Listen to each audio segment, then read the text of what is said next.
Hello and welcome to the next part of building the Sqlite application. So in this lecture, what we will do is that we will start building the task class, which is basically going to hold all the data related to our task. So in this lecture, what we will do is that we will go ahead and create a new class, which is going to be called as task. And what the task class is actually going to do is that it's actually going to contain information related to the tasks which we are going to add to the database. So the first thing which you need to do is that you need to go to the Java folder and you need to go to the first folder, which is this folder right here. Simply right click over here and create a new class, and let's name this class as tasks. So tasks is going to be the name of this particular class. So simply hit OK and we are basically good to go. So in order to keep things simple, what we are going to do here is that we are going to go ahead and have only two attributes for this particular task. So each task in your database is going to have two attributes.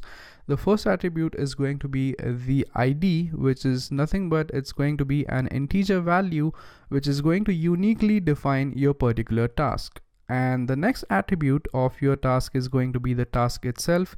So let's say you could include tasks like eating, playing, sleeping, or anything like that. So these are the two attributes which we are going to define.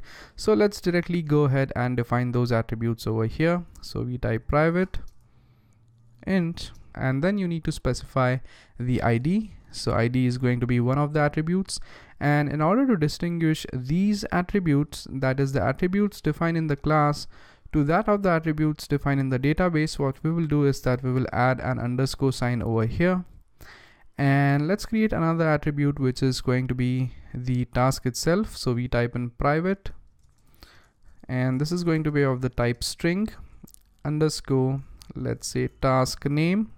Let's say task name is going to be the name of the task. So once you are done with this, you are basically good to go. So the next thing which you need to do here is that you basically need to go ahead and create construct. We need to have an empty constructor. So we type public void tasks. So this is basically the empty constructor, and you also need to create one parameterized constructor as well. So that is going to be public tasks and is going to accept a string value of the task name. So make sure to have the task name over here. And then what we do is that we type in this dot task name, which is underscore task name equals task name.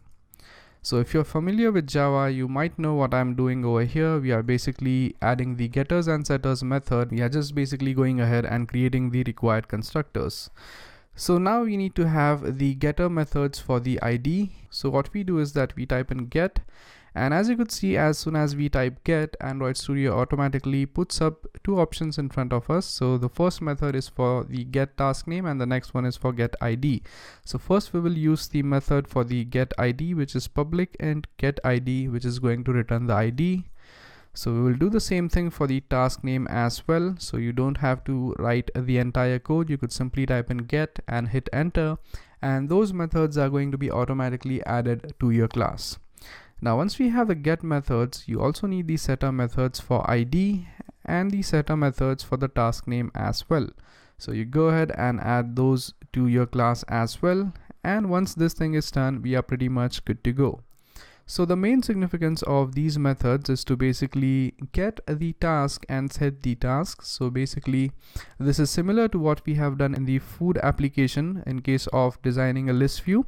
That is, we basically have a class which is basically going to set the data and get the data.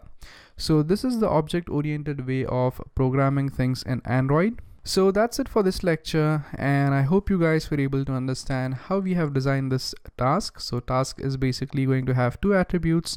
The first attribute is going to be ID and the next attribute is going to be the task itself. And what we have done here essentially is that we have added the getters and setters method for the task, and we have two constructors in this class as well. So in the next lecture, what we will do is that we will start learning how to basically go ahead and start using the Sqlite database so that we could add this data to the Sqlite database in your application. So thank you very much for watching, and I'll see you guys next time. Thank you.